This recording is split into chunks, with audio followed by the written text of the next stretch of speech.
Que la paix et la grâce de Jésus-Christ soient avec vous, bien-aimés, dans le Seigneur.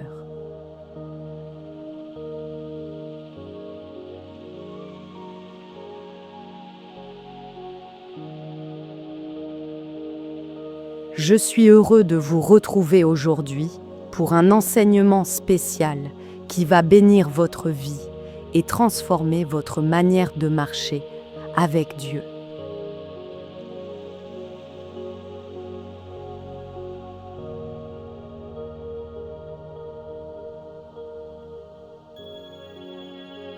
Le thème d'aujourd'hui est la méditation biblique. Qu'est-ce que c'est? Pourquoi est-ce si important? Et comment la pratiquer dans notre vie quotidienne?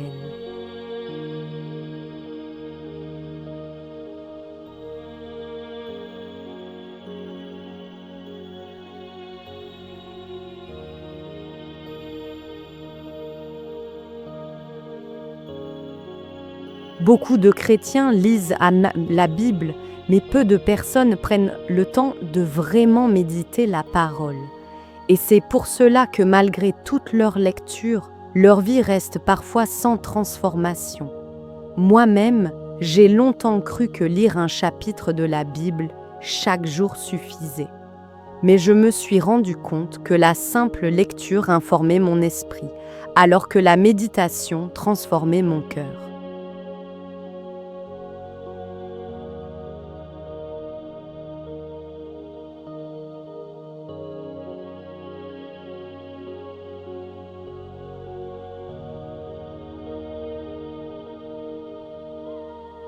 Alors, je vous invite à rester jusqu'à la fin, parce que nous allons non seulement parler de la méditation, mais aussi la pratiquer ensemble en direct.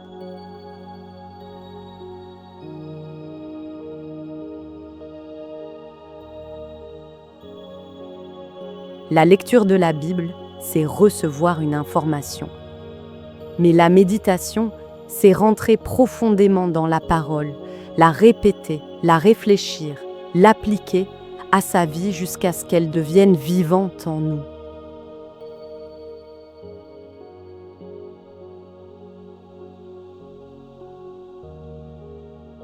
Par exemple, si je lis « L'Éternel est mon berger, je ne manquerai de rien ». Psaume 23, verset 1. Si je me contente de lire, je comprends seulement que Dieu est un berger.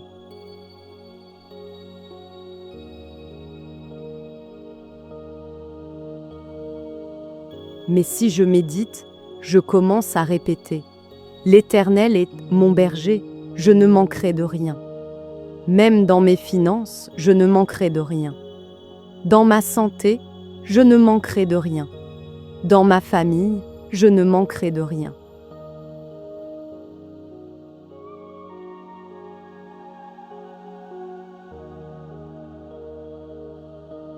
Vous voyez la différence? La méditation transforme une simple lecture en conviction profonde. C'est pour cela que Dieu dit à Josué que ce livre de la loi ne s'éloigne point de ta bouche. Médite-le jour et nuit pour agir fidèlement selon tout ce qui y est écrit. Car c'est alors que tu auras du succès dans tes entreprises. C'est alors que tu réussiras.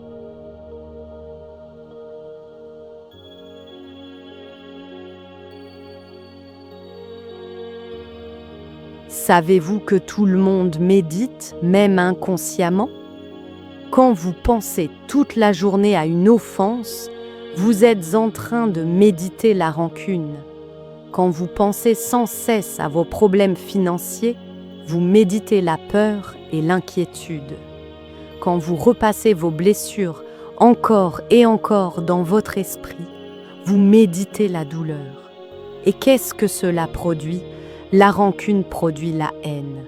La peur produit l'angoisse. L'inquiétude produit la dépression.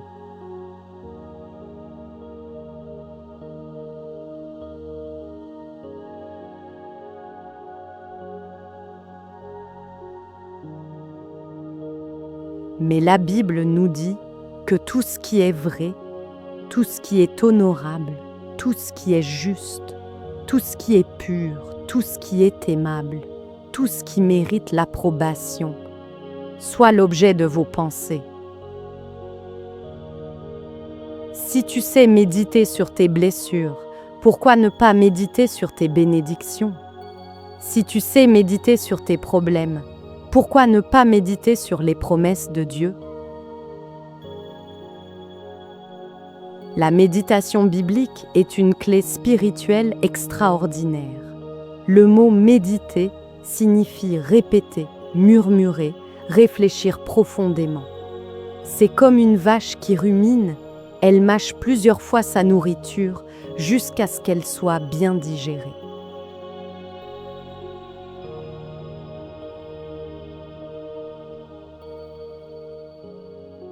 De la même manière, tu dois ruminer la parole de Dieu, encore et encore, jusqu'à ce qu'elle descende de ta tête à ton cœur.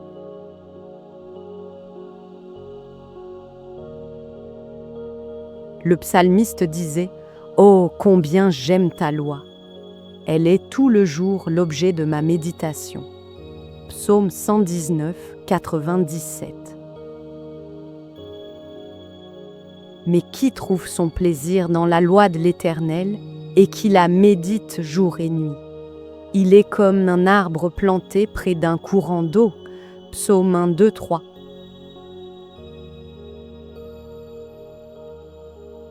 Un arbre planté près de l'eau reste toujours vert, toujours vivant, toujours fort.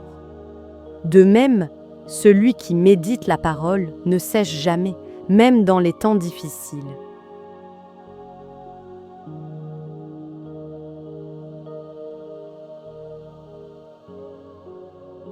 Voici une méthode simple que tu peux utiliser. Lire un verset attentivement.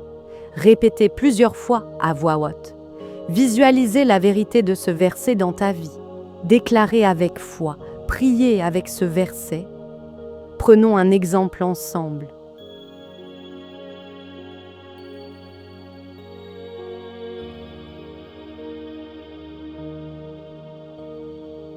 Ésaïe 53, 5.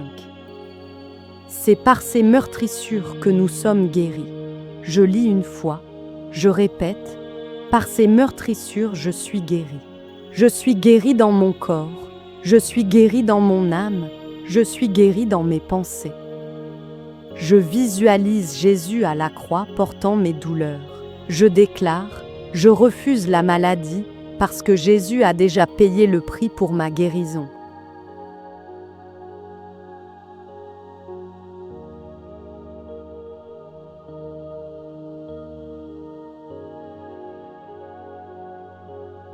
Je prie.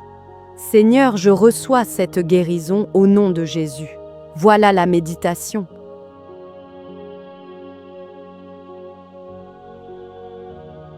Maintenant, bien-aimés, je vais vous inviter à méditer avec moi un passage très connu.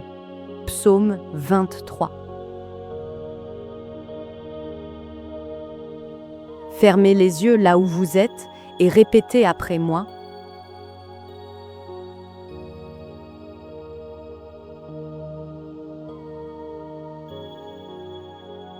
L'Éternel est mon berger, je ne manquerai de rien. Déclarez-le encore, je ne manquerai de rien dans ma vie.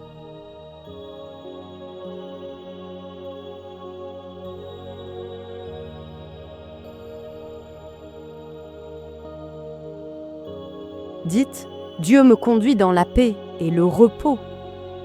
Il restaure mon âme. Déclarez, mon âme est restaurée, mes pensées sont guéries, mes émotions sont renouvelées.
Bien-aimés, il y a beaucoup de méditation dans le monde aujourd'hui.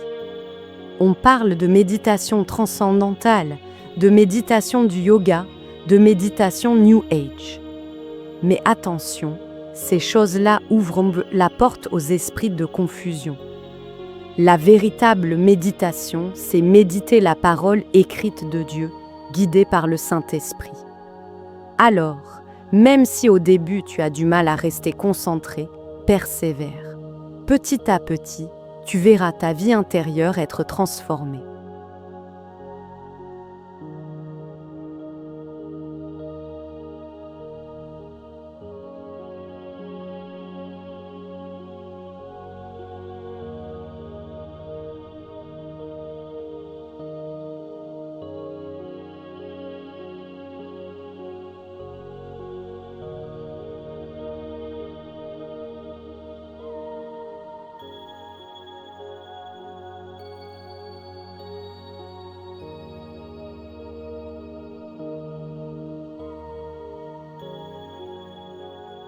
Bien-aimés, souvenez-vous, lire la parole, c'est bien, mais méditer la parole, c'est la clé de la transformation. La méditation biblique te rendra fort, rempli de paix et inébranlable face aux tempêtes de la vie. Alors je vous encourage cette semaine à prendre chaque jour un verset et à le méditer.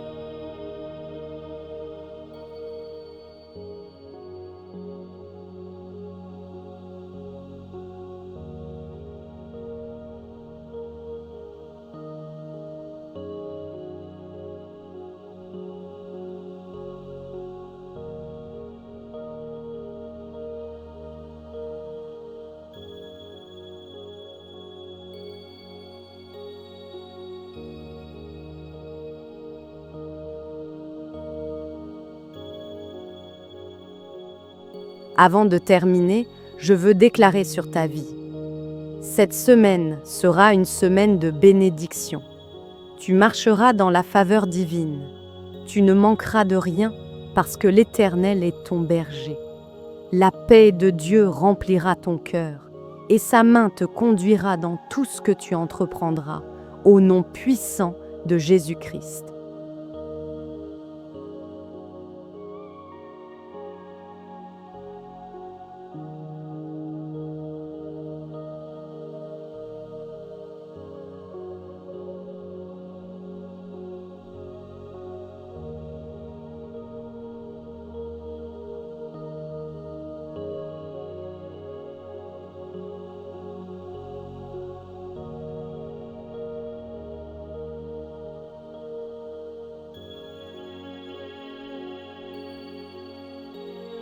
Bien-aimés, si vous avez été bénis par ce message, je vous invite à la partager avec vos proches et vous abonner pour ne rien manquer.